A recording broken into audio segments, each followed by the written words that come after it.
Hey, what is going on, everybody? It's YunKs. Today is Friday, and that means Zer is here in the tower. Now, I do not know what he has, but I do know where he is, so let's go check him out. What did he bring us last week? Pretty sure he brought us the Invective. What can he possibly bring us this week? I don't know. I guess we'll see. So can he bring us another weapon? I feel like he hasn't brought exotic engrams in a while, and he has brought us another weapon, another shotgun to be exact. So we will eventually get into the universal remote. Let's start here with the Empyrean Bellicose. This comes with intellect and discipline, and this works with any subclass on your Titan. The main perk here, aiming weapons while airborne, holds you in place very much like the Angel of Light perk for the Sunsinger Warlock. I think that's what that perk is called, Angel of Light. And you also get, with full super, orbs recharge melee, so I guess that's okay. So I wouldn't say this is a top tier helm by any means, but I would say it's fun to mess around with, and you could really create some nice sniping angles against your enemies with this helm. It takes some practice though, at least for me. I've messed with this helm a little bit. I never really fully got into it though, but I feel like if I would have kept using it, I could have got really good at it. So it takes practice. I mean, some people are different than others. Some people might just use this right away and really get the hang of it, but some may need some practice for sure. Like I said, not really top tier, but definitely a fun thing to mess around with, experiment with it. If you're interested in experimenting with it, go ahead, pick it up for sure, and give it some practice with your Titan. Moving on to the Graviton Forfeit. The main perk here, grants Shade Step. This also comes with intellect and strength, and this is specifically for the Night Stalker subclass. So I'm gonna go ahead and say this: if you love Shade Step and you also really enjoy the Keen Scout perk, which like advances your radar, makes your sprint a little bit faster, and crouch also a little bit faster, I think, and you also mark your targets. If you really like that perk, get Graviton Forfeit, because now you could run Keen Scout and Shade Step with your Night Stalker. If you only care about Shade Step in that tree all the way to the right of your Night Stalker subclass, if you only care about Shade Step, you really don't need this thing, because you could just run Shade Step. I forget what the other perk is called in that tree. I know there's Shade Step, Keen Scout, and I forget the other one. So please, guys, leave in the comments. Let me know and let everybody else know what that is. I'm on my Warlock right now. Otherwise, I would check. But yeah, if you only care about Shade Step in that tree, I guess you don't even have to bother with this. But if you really enjoy Keen Scout like I do, for PvP at least, with my Night Stalker, I would totally pick this up. Moving on to the Nothing Manacles, excuse me, for the Warlock, this is specifically for the Voidwalker subclass. So the main perk here, enables scatter grenades tracking, and you gain an additional scatter grenade charge. So absolutely amazing. This works very well for PvE and PvP. It's a whole lot of fun to use. Excuse me, my throat is all messed up today. So PvP or PvE, these scatter grenades really can beast. Like, they are just very, very powerful and just a whole lot of fun to use on your Voidwalker. You got to get the hang of it. For PvP, you kind of got to throw them in front of your enemy, like whatever direction they're going. Throw these scatter grenades in front of them, and they're pretty much going to wreck the enemy if you place them correctly. Once again, these do take practice. Not much, but once you get the hang of throwing these in PvP, these things can really be very good.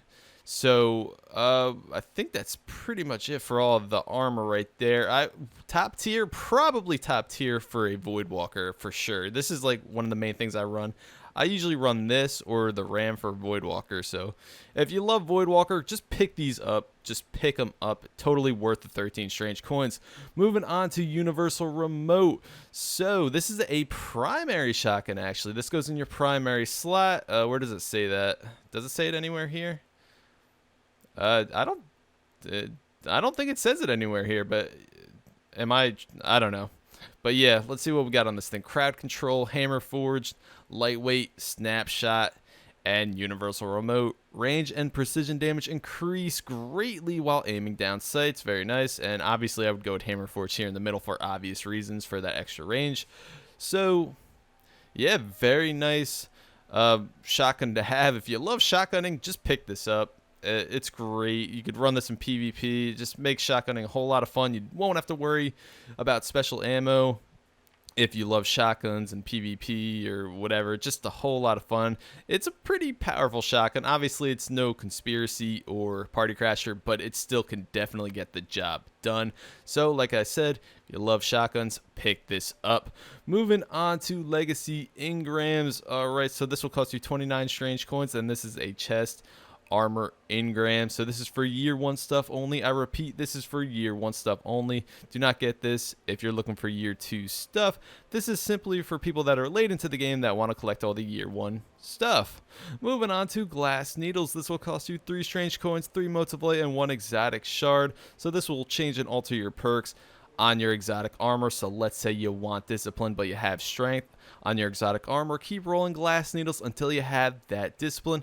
And let's say you have sidearm ammo but you want sniper ammo, keep rolling glass needles until you have that sniper ammo.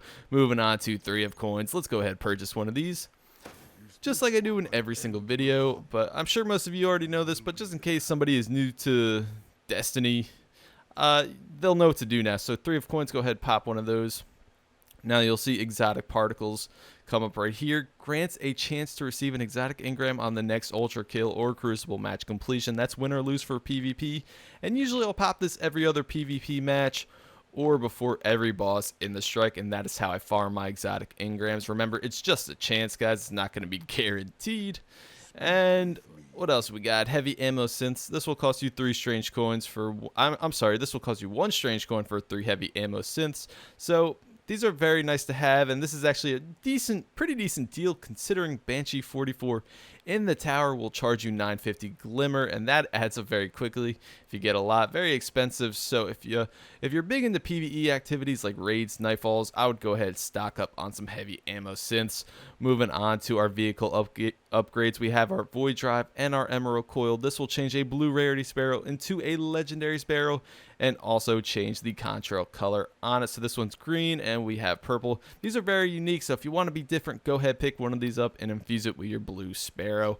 Moving on to the Mote of Light exchange. This will cost you 2 strange coins for 1 Mote of Light. So at this point in the game, I have a ton of motes on me, and I still have a hefty amount of strange coins, but not nearly as I do motes, so I personally stay away from this. But if you are in desperate need of motes and you have the extra strange coins lying around, I guess you could go ahead and use this exchange. Anyway, that is pretty much it for Xur this week. Thank you guys so much for watching. Please leave a like on the video if you enjoyed the video, and sub for the support. I'd highly appreciate it.